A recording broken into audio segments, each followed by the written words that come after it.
Nous sommes là, mesdames et messieurs, fidèles au poste, chaque mercredi pour WebPress. WebPress, l'émission qui reçoit des confrères et des consoeurs, hommes et femmes des médias pour décortiquer l'actualité.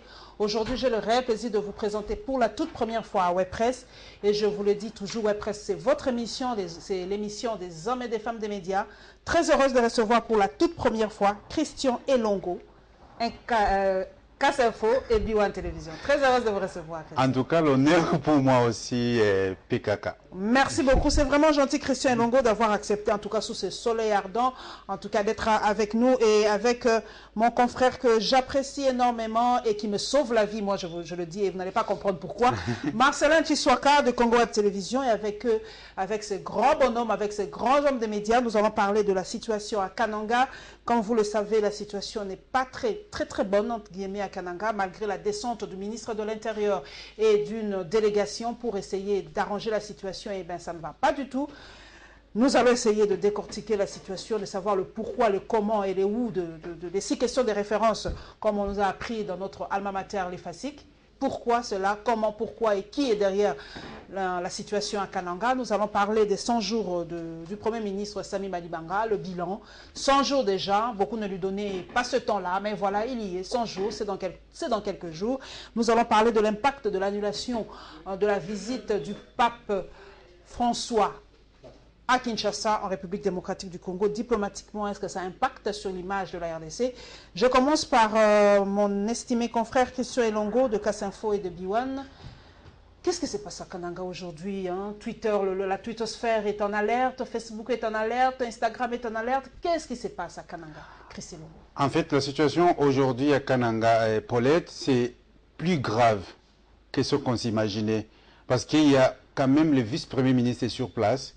Et la ville, on dit, moi je dirais, la situation n'est pas sous contrôle. Mais non, mais on a appris que l'armée a quand même repris Kananga malgré les échauffourées de ce matin. Ce qui est sûr, qu'ils ne se battent pas contre un groupe qui arrive dans la ville. Ce n'est pas une guerre classique. Ce n'est pas une guerre classique. Les gens sont dans leur foyer dormant, et puis ils se transforment, ils deviennent des adeptes. Des miliciens, en fait. Oui, parce que ce sont d'abord des adeptes des Kamounan Sapou. La majorité, quelqu'un m'a dit ça, la majorité des gens dans le Grand Kasaï sont les adeptes des Kamounan Sapou. Des jeunes ou des politiques aussi? Ils me disent, même ceux qui ne sont pas extrêmes aujourd'hui, ils sont d'abord adeptes parce que c'est quelque chose qu'est-ce que je peux dire par là? Des tribus. Ils respectent le coutume. Et la situation, comme vous m'avez posé la question, c'est très grave aujourd'hui. Parce que toute l'avant-midi de ce mardi, il y a eu des combats entre les milices des Kamounan Sampou et l'armée régulière dans toutes les 5 communes de Kananga. Il y a comme des cellules dormantes. Nous lisons un peu par rapport au terrorisme, parce que le terrorisme aujourd'hui frappe le monde, hein, Marcelin Tshiswaka. Il y a des cellules dormantes, vous avez dit, il y a des cellules dans la ville de Kananga qui se réveillent un beau matin et qui frappent aujourd'hui. Est-ce que l'armée doit aussi utiliser ce qu'on appelle cette guérilla urbaine aujourd'hui? C'est une sorte de guérilla. L'armée peut-il réussir à combattre une guérilla urbaine? Je salue d'abord Christian, c'est la première fois que nous nous retrouvons sur ce plateau. Et madame, la situation à Kananga, comme l'a dit Christian, elle est grave. Je crois qu'il faudrait qu'on commence à prendre cette question comme une question qu'on doit gérer sur le plan national. Vous savez, la question a été mal gérée par l'autorité provinciale qui est décriée aujourd'hui par le gouverneur Alex Kandi. Et c'est cette situation-là qui nous amène aujourd'hui dans l'impasse. Et si l'on veut porter des solutions, je crois qu'on doit revenir à l'origine même de la crise. Au départ, j'ai suivi la famille, ou les membres de la famille du chef coutumier Kamounan Sapou, qui réclament jusqu'alors la dépouille mortelle du grand chef et qui, aujourd'hui, au-delà de l'aspect coutumier, commence à réclamer même l'application de l'accord de la Saint-Sylvestre. Alors, allez-y comprendre que ça commence à prendre une tournure qui risque d'embraser le reste du pays, dans la mesure où c'était d'abord le Kasaï central, il n'y a pas 4 jours, c'était à Mweneditu, une autre province, c'est vraiment, ça prend déjà l'espace kassaïen. Vous voyez, ça prend l'espace kassaïen. Mais ce qui est dommage, c'est que le vice-premier ministre, ministre de l'Intérieur, est descendu avec une forte délégation.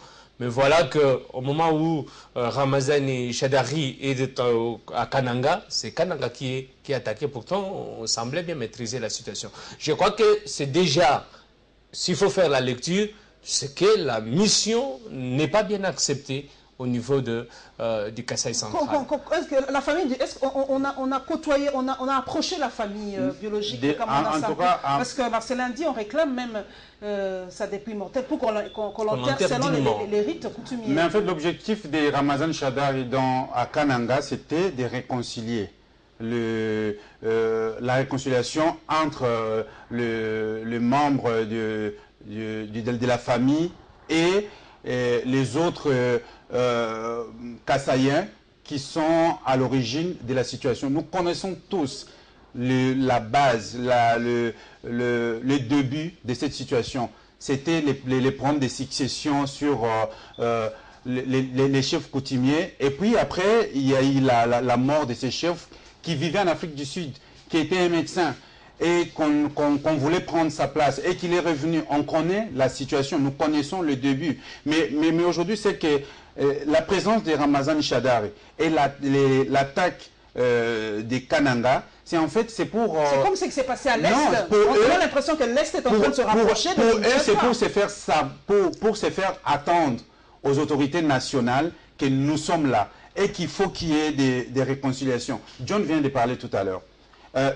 Il dit la famille réclame la dépouille mortelle. Ils ont raison. Ça fait combien de temps? C'est plusieurs mois. Je ne sais plus combien de mois depuis que les chefs coutumiers a été abattu. Donc, d'abord, il faut rapatrier, en fait, remettre la dépouille mortelle à la famille. Et puis après, envisager la réconciliation entre tous les autres acteurs qui sont à l'origine de cette situation. Nous connaissons tous qui sont à l'origine. Qui sont à l'origine, si ce n'est pas un secret d'État. Qui est à l'origine de cette situation? Mais en fait, les noms de l'ex-Kandé qui est cité. Non, il y a... Si je parle d'Alex Kandé, j'ai suivi il n'y a pas 4 jours.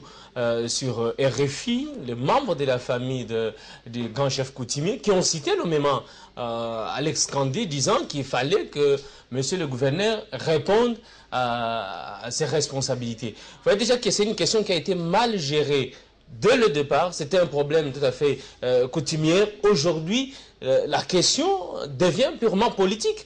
Parce qu'au-delà de l'aspect coutumier, on commence à chercher des revendications tout à fait politiques. Entre autres, il y a également la question de la sûreté ou de la sécurité du pays même. Il y a 2 morts. C'est une catastrophe aujourd'hui. Il faudrait penser à l'assistance. Tous ces miliciens, quand ils attaquent, ils font irruption dans des villes, il y a des morts, il y a des combats. Et la prise en charge de toutes ces victimes doit être assurée par qui? Par le pouvoir public. Donc au-delà, il faut ramasser toutes ces questions-là. Je crois que la mission menée au Kasaï ou à Kananga par le vice-premier ministre, c'est une mission de réconciliation. Réconciliation entre qui? Entre qui? Il faut se poser ce genre de questions. Réconciliation entre qui? Alors que cette famille acquise aujourd'hui le pouvoir d'être à la base du décès ou du grand chef coutumier. Vous voyez tout ça? Il faut voir, on négocie. C'est le pouvoir qui négocie avec la famille Kamana Sapu, où le pouvoir devient médiateur entre la famille de Kamana Sapu et ceux qui voulaient donc ravir à Kamana Sapu son fauteuil. Alors, la question est claire et précise. Est-ce que l'Est de la République est en train de s'approcher tout doucement de Kinshasa? En tout cas, parce qu'aujourd'hui, on est en train de vivre Kananga et on a peur que ça devienne demain Kikwit. On a peur que Kinshasa aussi vive une sorte de guérilla. C'est la même question que moi je me pose aujourd'hui parce qu'on compte combien? 400 morts et plus de 10 000 déplacés. À Kananga? Dans l'espace kassaïen. Dans l'espace kassaïen. Ouais. La même question, je me pose aujourd'hui avec cette allure des morts, l'accélération. On est en train de connaître, j'ai même posé cette question, l'estimisation de l'espace kassaïen, du centre de la République démocratique du Congo. Parce qu'il faut qu'on se pose... L'estisation. L'estisation. Voilà, ce sont des mots aujourd'hui, en tout cas, à mettre dans le vocabulaire congolais. Oui, moi je me pose cette question. Et puis quand je dis j'ai donné ces mots-là, quelque part, les gens m'ont dit, oh, bon, vous êtes là en train de créer des mots. Mais je suis en train de me poser la même question. Est-ce que nous sommes en train de revoir la situation de l'Est dans les Grands Kasaï? Parce qu'aujourd'hui, John a bien dit, on est en train de réconcilier. On réconcilie qui est qui dans cet espace. Qui est à la base de tout ça? En fait, le vice-premier ministre, concrètement, sa mission, moi, je n'ai pas encore décortiqué, parce qu'Alex Ekandé, on me dit qu'il est à Kinshasa. Et il a été rappelé à Kinshasa. J'apprends que le vice-premier ministre a regagné Kinshasa. Chadari, déjà à Kinshasa? Je l'apprends tout de suite, avant même que j'entre sur ce plateau. Je vais prendre Eddie Kaniki, merci d'être avec nous. Nous parlons de la situation à Kananga. Est-ce que vous avez des news sur Kananga aujourd'hui, les dernières nouvelles de la situation à Kananga? Dernière nouvelle, ce qu'on sait, c'est que le gouvernement, évidemment, est en train de tout faire pour pouvoir ramener la paix avec cette histoire de miliciens de Kamwena Sampou. Et toutefois, on regrette quand même que le gouvernement ait attendu aussi longtemps pour pouvoir s'y mettre sur la question.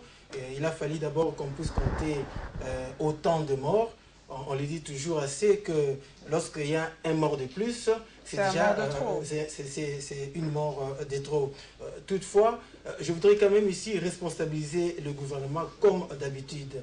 Lorsque nous jetons notre dévolu sur un gouvernement, sur un président de la République, sur les autorités politico-administratives, nous leur confions notre vie, nous leur donnons la responsabilité automatiquement de pouvoir veiller sur notre paix, pouvoir mettre tout ce qu'il faut, toutes leurs énergies, de sorte qu'on puisse garantir la paix et la sécurité de biens et de personnes.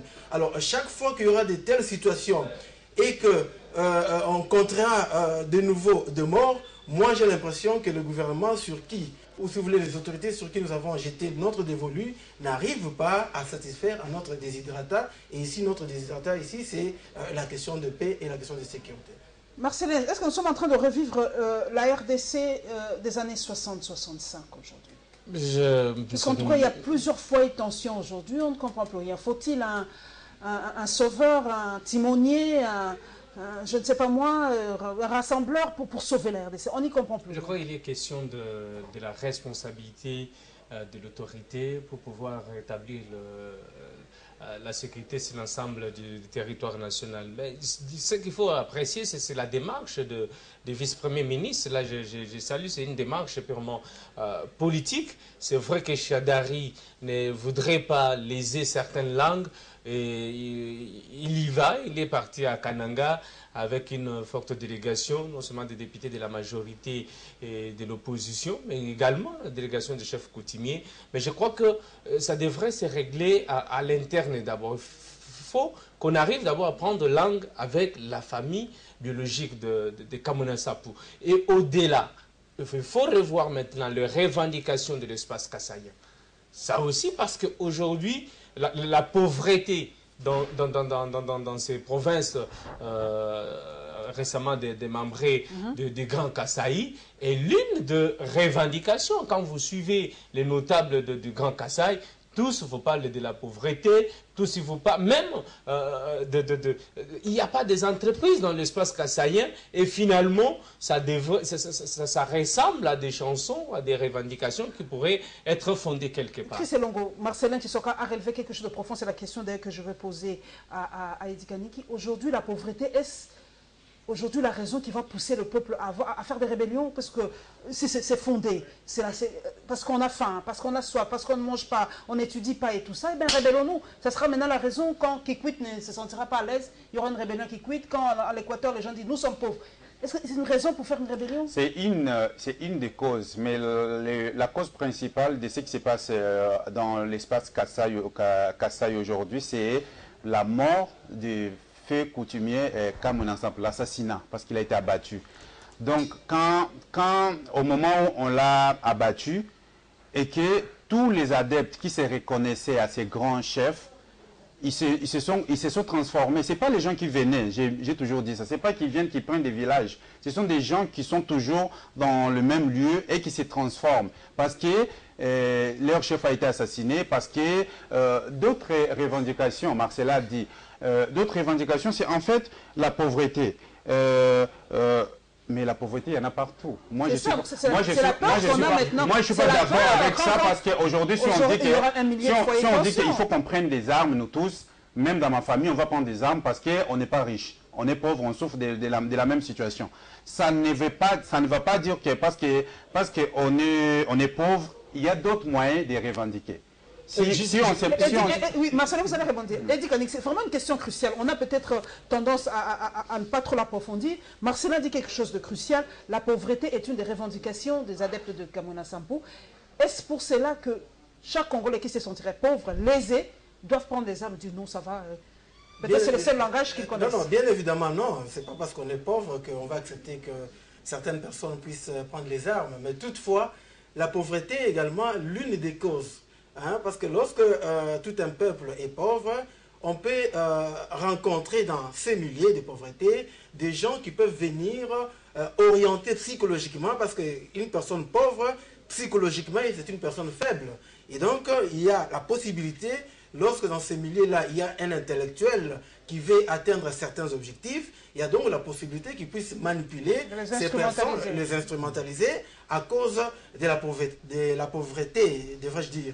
Mais toutefois, en tant que Congolais, personne ne peut accepter que nous puissions passer par les armes pour pouvoir revendiquer quoi que ce soit, parce que sinon c'est toute la République qui sera à feu et à sang, et même si on ne parle pas de classe moyenne aujourd'hui, même le petit peuple là qui gagne un petit pain, dans ces circonstances-là de guerre généralisée, je crois que nous allons rendre la République démocratique du Congo encore plus pauvre qu'elle est aujourd'hui.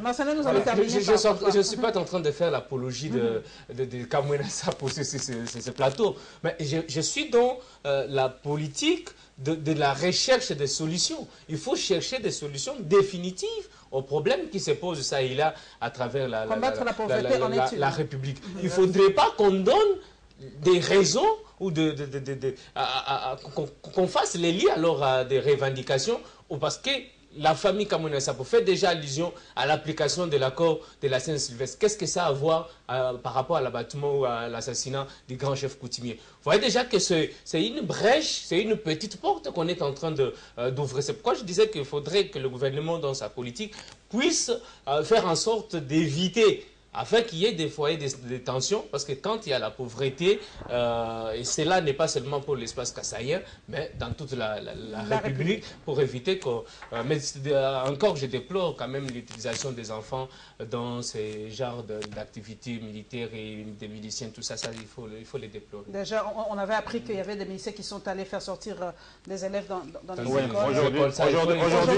Aujourd'hui, les élèves, ils se sont allés jusque dans des écoles. Ce qui est vraiment à déplorer, parce qu'ils ont des revendications à faire. C'est déjà, ce n'est pas bien d'utiliser les armes pour aller faire des revendications.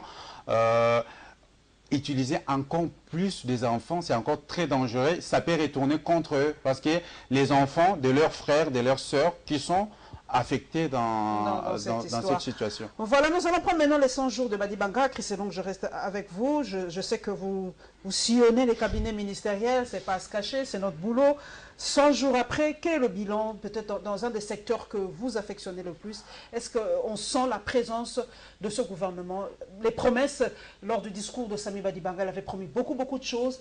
A-t-il réalisé déjà quelques-unes? Je vais dire deux choses. Il y a un cousin à moi qui m'a dit, Sami Badi Banga nous a dit, Tobota, parce que l'hôpital les a offilés. Mais moi, c'est un bandit à Zemi il y a 2 mois. Donc, est-ce qu'il va jusqu'à quand sa femme aura 9 mois de grossesse avant d'accoucher, est-ce que lui sera toujours là? Question mark. L'autre question, je pose la question à tout le monde sur ce plateau. Au moment où Sami Badi Banga a accédé à la primature, le taux des francs congolais valait combien $? Aujourd'hui, nous sommes à combien? Est-ce que le bilan est positif ou négatif? À chacun de répondre, nous et les gens qui nous suivent dans leur maison. Troisième chose, j'ai vu dans beaucoup de ministères, Sami Badi Banga envoyer des lettres pour demander à ce que chaque ministre se justifie par rapport à ces 100 jours et que lui va faire un rapport général de toute cette situation. Mais moi, la question que je me pose aujourd'hui, je suis vraiment un petit peu mal à l'aise de répondre à cette question, mais je dirais que le bilan est négatif. Et si on regarde, l'Institut national de la statistique a sorti hier son rapport trimestriel concernant les trois derniers mois, depuis qu'on est entré depuis qu'on est en 2017, et l'inflation est de plus de 250%. La question est là. Aujourd'hui, de plus en plus, nous vivions déjà très mal l'année passée, mais cette année, c'est encore très, très, très difficile. Je ne sais pas si vous et tout le monde qui est sur ce plateau ressentent la même chose quand on quitte chez soi le matin, quand on laissait 10 000 francs pour la bouffe des enfants et qu'on laisse 10 000 francs depuis 3 mois, ce n'est plus la même chose. Ce n'est plus la même bouffe que les enfants vont manger. Et la situation, surtout économique, Marcelin disait tout à l'heure, la situation de la pauvreté. Mais la manière dont on s'est battu au mois de décembre et la manière dont on se bat aujourd'hui, c'est vraiment très difficile et on n'arrive pas à s'en sortir. Et le bilan est là. C'est à lui vraiment de pousser et d'aller au-delà de tout ce qu'il fait aujourd'hui parce que c'est très difficile. Eddie Kaniki, doit-on aujourd'hui, comme les Congolais ont l'habitude, de regretter Matata Ponyo aujourd'hui? Oui, parce que Matata Ponyo faisait quand même son boulot, on se le permet aujourd'hui, il avait quand même assuré, le dollar ne bougeait pas, il y avait quand même une certaine stabilité du cadre économique. Est-ce que Matata est parti avec son cadre macroéconomique? Non, Paulette, il faut avouer que les circonstances ne sont pas les mêmes. Vous voyez, Matata Ponyo, sur les fauteuils du Premier ministre, les circonstances, il y a la paix en République démocratique du Congo à ce moment-là. Matata Ponyo travaille pendant 4 ans durant dans des conditions qui lui permettent de faire évoluer l'économie de la République démocratique du Congo. Tandis que Sami Badi Banga, lui, il vient occuper ses postes à un moment où la politique de la République démocratique du Congo est en train de brûler. On est en train même de se poser la question s'il est en train de travailler effectivement au profit de la population congolaise ou bien il est en train de travailler pour ses propres intérêts, lui et le ministre qui l'accompagne dans sa politique, dans la mesure où ils savent qu'ils sont tous sur des sièges éjectables, en sachant qu'on est en train de négocier au niveau de la SENCO pour l'entrée en jeu, n'est-ce pas, du gouvernement ici de l'accord de la Saint-Sylvestre. Alors, j'étais donc en train de dire là que les circonstances dans lesquelles Badi Banga n'est pas les mêmes, donc on ne peut pas faire cette comparaison-là. En ce qui concerne le... Dans un secteur, est-ce que la mise en applicabilité de quelques paramètres de son discours, est-ce que vous sentez déjà dans un des ministères quelconque, tout ce qu'il a promis, c'est toute la difficulté justement avec ce gouvernement parce qu'on ne ressent pas, parce qu'on devait ressentir cette situation, ne fût-ce qu'en regardant, en quittant là d'où je viens, en venant ici, je pouvais assister par exemple à une réhabilitation d'une certaine chaussée. Depuis qu'il est là, moi je n'ai vu aucune chaussée j'allais dire, où le gouvernement a commencé ne fût-ce qu'à réhabiliter. Nous avons le problème de l'électricité, ça devient encore de mal en pire. Avec le tillage. Avec les tillages. Bon, ça c'est une justification qu'ils sont en train de nous donner. Les tillages, c'est à Kinshasa. Je me demande pourquoi au Congo-Brazzaville, ils ne vont pas vivre cette même étillage alors que nous bénéficions du même climat et du même fleuve. Il y a le salaire des fonctionnaires. Il y en a qui sont maintenant à 3 mois, 4 mois, 5 mois, qui sont impayés. Badi Banga n'est pas venu, il n'a fait aucun effort en tout cas pour jusque-là essayer de résoudre tant soit peu cette question des salaires des fonctionnaires. Il y a également l'eau et l'électricité. Moi, je n'ai pas vu un endroit dans la ville de Kinshasa, dans une commune, dans un quartier, où, à la différence du gouvernement Matata Pogno, c'est le gouvernement qui vient essayer d'apporter des solutions pour faire l'adduction d'eau et d'électricité, je l'avais déjà dit. Moi, je crois que pour les 100 jours du gouvernement Badi Banga, je crois que, en tout cas, c'est peut-être 2 sur 10. Le verdict est assez terrible. 2 sur 10, Kaneki, c'est quand même assez fort. Marcelin Chisoka, 100 jours, dans quelques jours, Badi Banga a-t-il réussi son pari? Il avait lu un discours fantastique lors de son intronisation, je me permets l'expression. A-t-il réalisé quelques-unes de ses promesses? 100 jours du gouvernement Badi Banga, ce sont les 100 jours de l'impasse et d'incertitude, madame. Il faut revenir à la mission principale qui a été assignée à ce gouvernement Badi Banga. La première mission, c'est l'organisation des élections. Et là, c'est la présidentielle en avril 2018. C'est la première mission assignée au gouvernement Badi Banga conformément à l'accord de la Cité de l'Union africaine. La deuxième mission, c'était les sociales. Mais nous savons que les sociales, c'était tout simplement pour la consommation. C'était pour la consommation. Maintenant, voyons Badi Banga ou le gouvernement Badi Banga dans l'une de ses missions, notamment l'organisation des élections. Je crois que c'est à ce moment-là que nous pourrions évaluer les 100 jours du gouvernement Badi Banga. Et quand je vois les 100 jours du gouvernement Badi Banga, ce sont 100 jours, le pays n'a pas la loi des finances. Donc nous n'avons pas le budget. Or, il fonctionne toujours sur crédit provisoire. Justement, pour organiser les élections, il faut que le pays ait un budget. Donc c'est l'impasse. C'est l'impasse. L'action même de membres du gouvernement est limitée parce qu'on vous dira, je travaille avec, je couvre les activités de certains ministres, ils vous disent, Marcelin, nous ne savons pas, même pour payer la presse, ils ont des difficultés. Ils ont des difficultés parce qu'ils se réfugient derrière la loi de finances. Nous n'avons pas le budget, nous travaillons avec les crédits provisoires. Tout ça. Dans ce contexte-là, il est difficile. Et il est difficile de pouvoir s'attendre, d'évaluer même ce gouvernement-là. Deuxième aspect, on ne sent pas Badi Banga comme chef du gouvernement, on ne le sent pas. Notamment, tout ce qui se passe au Kasaï. Avez-vous déjà entendu Badi Banga ou le gouvernement Badi Banga? C'est plutôt le porte-parole du gouvernement qui fait partie de ce gouvernement, tout de même. Justement, mais écoutez, Badi Banga est le chef du gouvernement. À certaines questions, il faudrait que le chef lui-même soit mobilisé. En plus, c'est originaire. Il faudrait que le chef lui-même, c'est le chef des troupes qui mobilise. C'est le chef des troupes qui mobilise. Voilà, donc les conséquences, c'est que la délégation du gouvernement est au Kasaï central et Kamouina Sapou fait éruption à Kananga. On ne sent pas le gouvernement Badi Banga. Deuxième aspect, madame, sur le social. Il est honteux qu'on puisse parler ici de l'aspect social. L'ami, le confrère a évoqué ici la SNEL nous a annoncé qu'il y aura la perte de 50% de mégawatts. Et ils vont se rabattre sur l'énergie thermique. Ça veut dire que le quinoa va de moins en moins aura de moins en moins d'électricité. Déjà, nous avons du mal à avoir, ne serait-ce que 20 minutes avec le courant électrique. Il faut alors arrondir. Nous ferons peut-être 5 minutes maintenant pour voir l'éclairage, nos familles éclairées. Sur le plan social, conditions sociales de vie des fonctionnaires, allez voir les syndicalistes. Le gouvernement Badi Banga n'a jamais répondu. Donc on sent encore à ce moment que le gouvernement Badi Banga n'est pas présent. Il y a les taux d'inflation. Je voudrais quand même relever ce que le confrère a dit ici par rapport à la comparaison avec le gouvernement Matata Pogno. Oui, justement, Badi Banga a hérité.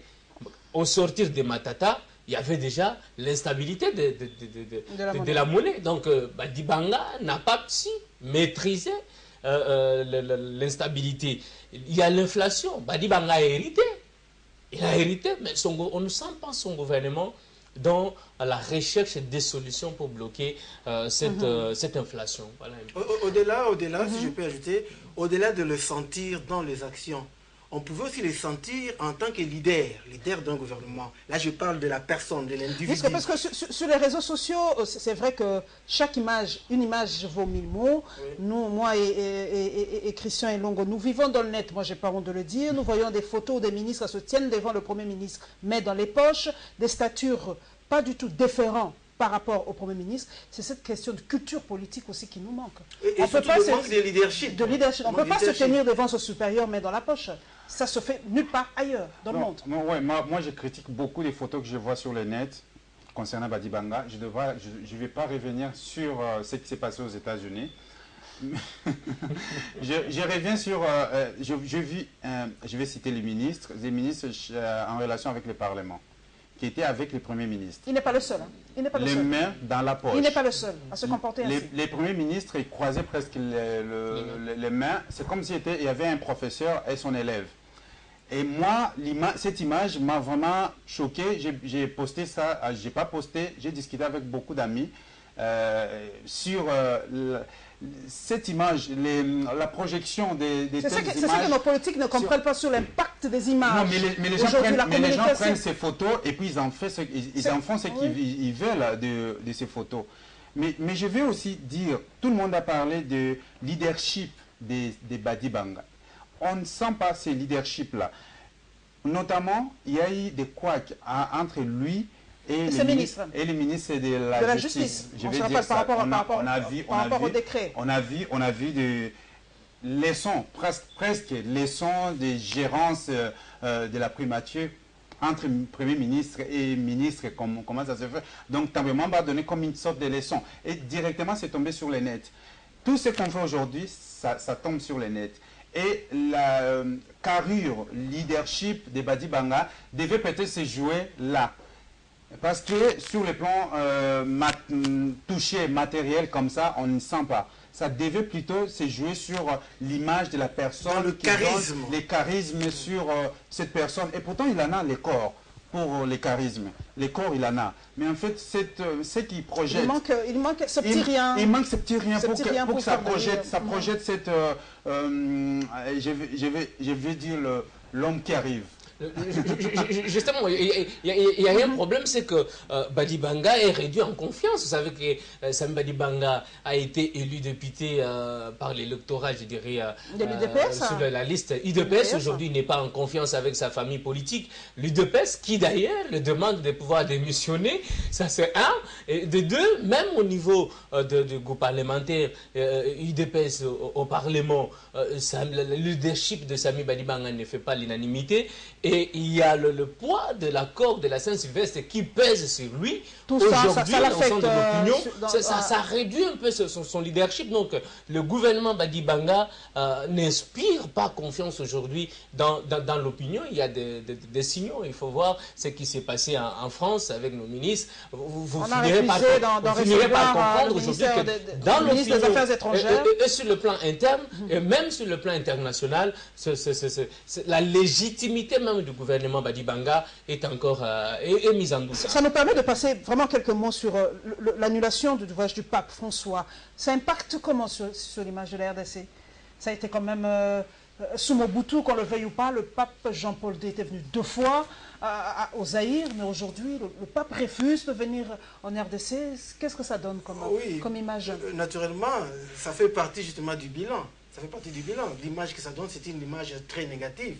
Parce que là, on voit les affaires étrangères, la diplomatie. C'est un échec de la diplomatie. Lorsque vous avez une grande personnalité, une personnalité de cette trempe-là, qui devait vous visiter, et qu'il ne le fait plus pour des raisons... Même si sa présence ou non ne changera rien en RDC. Non, bien évidemment. C'est pourquoi je parle de la diplomatie. Parce que lorsque vous recevez de grandes personnalités dans votre pays, ça ne change pas la vie sociale. Mais ça démontre au moins que votre pays, vous êtes fréquentable, vous êtes ouvert aux grandes personnalités au niveau international. Alors ici, ce que nous sommes en train de vivre, avec la question que vous avez posée, ça démontre encore une fois que le gouvernement Badi Banga est en train de pécher non seulement envers le Congolais, mais également envers la communauté internationale, parce qu'il est incapable justement de... Ça impacte comment l'annulation il a donné une interview dans un journal allemand, et que nous tous, nous avons réprimé. Moi, en Casse Info, j'ai pris cette interview. Mais ça a un impact au niveau international terrible, parce que l'article, depuis hier jusqu'à aujourd'hui, nous avons plus de 30 000 vues, les gens qui lisent. Mais quand les membres du gouvernement et de notre pays se disent que sa présence ou rien, ça ne peut pas changer, ça peut changer quelque chose. C'est une grande personnalité, il est chef de l'État, il est chef spirituel des millions de chrétiens. Ça pouvait changer quelque chose. Et surtout qu'il avait la mission, l'idée d'aller dans l'Est, jusqu'à Béni, où il y a des problèmes pour prêcher la paix. Donc, nous avons manqué cette visite, cette bénédiction du pape. Je ne suis pas catholique quand je dis ça. Donc, nous avons manqué cette visite-là pour ces pays, parce que ça pouvait impacter autrement sur le plan international et surtout sur le plan fréquentabilité.